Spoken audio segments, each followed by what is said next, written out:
La revue de presse de Natacha Polony. Bonjour Natacha. Bonjour Thomas, bonjour Julie, et bonjour à tous. Ce matin, une de vos journaux. Alors, il est question de nos particularismes. Les Échos, impôt, chômage, 2 records français. Le Figaro, impôt, chômage, la France bat tous les records. L'Opinion, chômage, un scandale français. Alors, est-ce un hasard? En une du Monde, le Front National renforce son emprise dans toutes les régions. Puis le Parisien lance un appel. Voter, c'est urgent. Enfin, Marianne s'interroge sur cette révolution censée nous révéler des gisements d'emplois par la magie d'une grande libéralisation. Emplois cassés, revenus bradés, classe moyenne sacrifiée. Révolution numérique, la grande arnaque.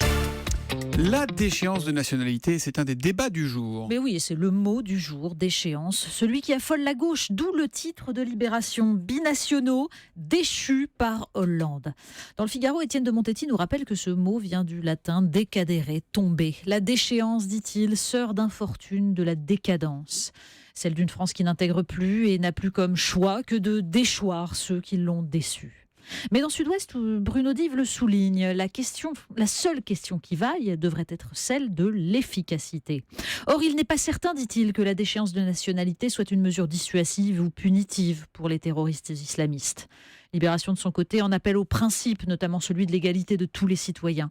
Mais pendant que l'on débat sur les principes et les symboles, l'État islamique poursuit son œuvre. Le djihadisme est son lot de papier ce matin encore. Oui, une fois de plus, on trouve partout dans la presse des enquêtes, des témoignages sur ces jeunes qui partent en Syrie. On nous décrit les filières dans Marianne ou dans le Figaro. On nous décrit l'angoisse des familles, leur impuissance dans le Parisien Magazine. Mais l'article le plus édifiant ce matin est dans le Parisien. Les couveuses de Daesh. Ava Jamshidi nous raconte comment l'État islamique organise une véritable planification démographique qui pourrait évoquer le Lebensborn des nazis. Les jeunes femmes, notamment européennes, sont sélectionnées, incitées à se marier, à avoir des enfants qui seront des futurs soldats du califat. Ces enfants sont pris en charge par des structures spécialisées, des écoles coraniques, mais aussi des sortes de centres de loisirs où l'acte de tuer et la haine de l'Occident, nous dit l'article, leur sont inculqués dès le plus jeune âge.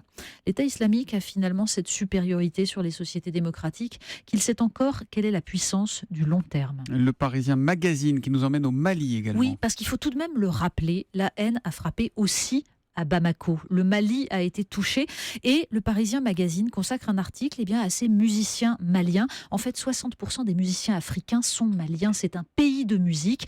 Ces musiciens de Salif Keïta à Ina Modja qui résistent en perpétuant ce qui fait la force du Mali, le mariage des influences, la diversité des langues et des sons et surtout la puissance du partage. Tout à fait autre chose, on parle de la puissance de l'industrie. Oui, ça c'est une puissance extrêmement forte. C'est un papier particulièrement violent sur la COP21 que signe Fabrice Nicolino dans Le Monde. Le journaliste environnement de Charlie Hebdo l'affirme, cette funeste conférence climatique ne changera rien. Il dénonce l'emprise des entreprises les plus polluantes, la complaisance des négociateurs et l'oubli de cette vérité. Lutter contre le dérèglement climatique impose de revoir pour de vrai notre absurde appétit de biens matériels. Il énumère toutes ces multinationales qui sont en lien avec les inventeurs même de la conférence sur le changement climatique. N'est-il pas pleinement absurde, se demande-t-il, de croire qu'on peut avancer en confiant la direction à ceux-là même qui nous ont conduits au gouffre ? Comme en écho, la revue Books publie un article de l'écrivain américain Jonathan Franzen, publié dans le New Yorker.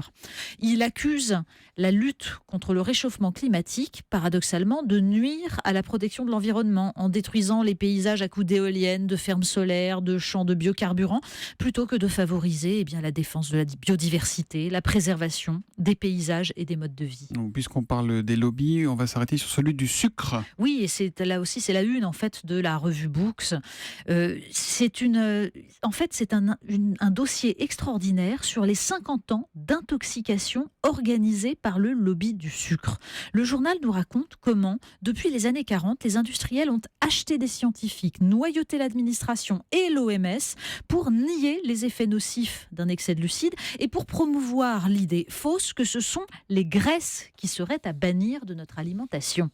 Un fonctionnement qui rappelle les méthodes de l'industrie du tabac et qui ont permis à la nourriture globalisée de se répandre dans le monde en jouant sur l'attrait immédiat de ce goût sucré délicieusement infantilisant. Et pendant ce temps, l'obésité progresse inexorablement. Pour finir, je vais taper Natacha Polony sur Wikipédia. Et vous n'y trouverez que des bêtises. En fait, voilà un article qui devrait porter un coup au mythe de l'encyclopédie participative et de sa supériorité sur le savoir imposé verticalement à coups de livres ou de traités universitaires. Wikipédia est certes formidable, pour se remettre à niveau en quelques clics, mais l'exactitude n'est pas garantie. Le journal 20 minutes nous raconte comment un Australien fan du groupe Peking Duck a eu l'idée d'introduire sur la page Wikipédia du groupe un faux lien de parenté avec lui pour obtenir l'autorisation par les vigiles de s'introduire dans les coulisses. Vous savez, il a montré le portable en disant « Mais regardez, je suis de la famille !» Et ça a marché. Bah oui, finalement, Wikipédia se manipule aussi facilement qu'un rapport de l'OMS sur les dangers des graisses dans le beurre ou la viande, ou sur l'innocuité du sucre, du Roundup, des pesticides qu'on continue à répandre un peu partout. Bref, il faut s'en méfier. Est-ce que vous avez fait des études au lycée Notre-Dame-de-Bury dans le Val d'Oise? Ça oui, Puis mais au le lycée reste Jules est quand Ferry et même... Louis le Grand à Paris en classe préparatoire. Hein? Non, mais il faut se méfier de Faut se méfier Wikipédia, de où on Wikipédia. trouve quand même beaucoup d'absurdités. Si vous avez des questions à poser à Natacha Polony, Twitter avec le hashtag un matin, puis elle vous répondra en direct. Exactement. Voilà, c'est plus simple. La revue de presse de Natacha qui revient lundi à 8h30 sur Europe 1. À lundi, Natacha. À lundi.